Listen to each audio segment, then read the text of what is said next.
Distinguished guests, ladies and gentlemen, thank you so much for joining us as we go beyond survival and we talk about innovation, equity, and access to global health. I love the saying that a healthy nation is a productive nation, and what we've just seen in introducing our theme is that healthcare is not just about healthy people. It really is about ensuring that people have the capacity to perform at their optimal level, and that has positive ramifications for the economy and livelihoods as a whole. As I introduce the session, my name is Lerato Mbele. Thank you so much for joining us. Let's just go through a few figures, particularly for our audience watching online.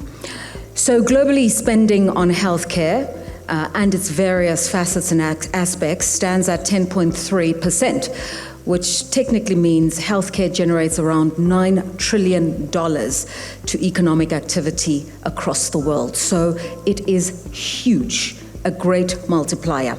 If you break down those figures to talk about emerging markets or the global south, or indeed where we stand today in Africa, we have seen an increase in health budgets by a rate of 3 to 5% per annum.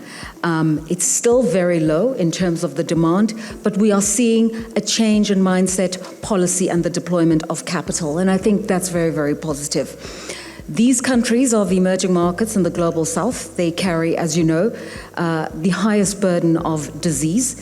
Low and middle income nations are confronted by the triple challenges of HIV and AIDS, malaria and tuberculosis, TB, and then you add the pressure of non-communicable diseases, hypertension, diabetes, and the like.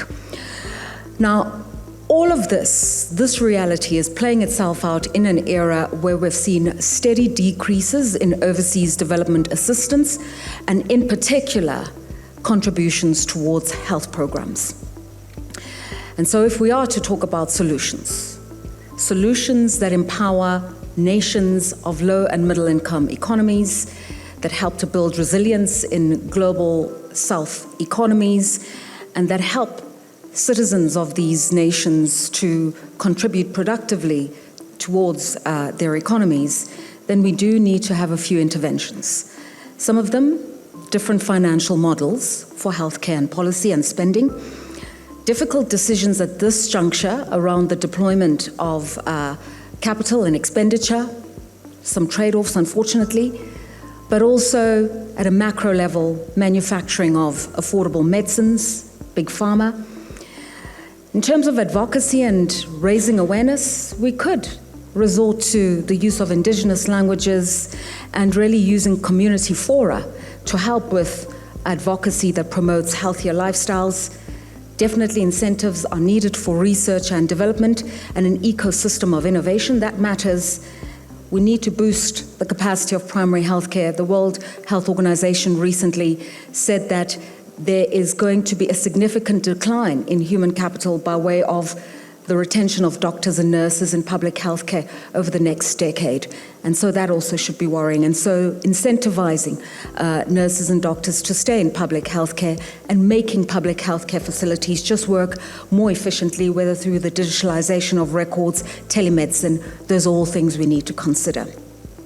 And so as we have this conversation today, right here at the B20 in South Africa, the first time that this global forum comes to the African continent, it is fitting that we begin with an important issue that impacts all of us. As we say, let's go beyond survival, innovation, equity, access in global health. Let's begin our conversation today by talking about a groundbreaking event this year, and that is the coming online of lenacapavir. Our first topic is titled Labs to People, the Lens Story. And joining me in this conversation is Daniel O'Day, Chairman and CEO of Gilead Sciences. He's formerly the Chief Executive of Roche Pharmaceuticals. We also have Peter Sands, who is the Executive Director of the Global Fund. And you know that a lot of their work is really about fighting concertedly AIDS, tuberculosis, and malaria. So welcome to you, Peter Sands and Daniel O'Day. Please join me on stage.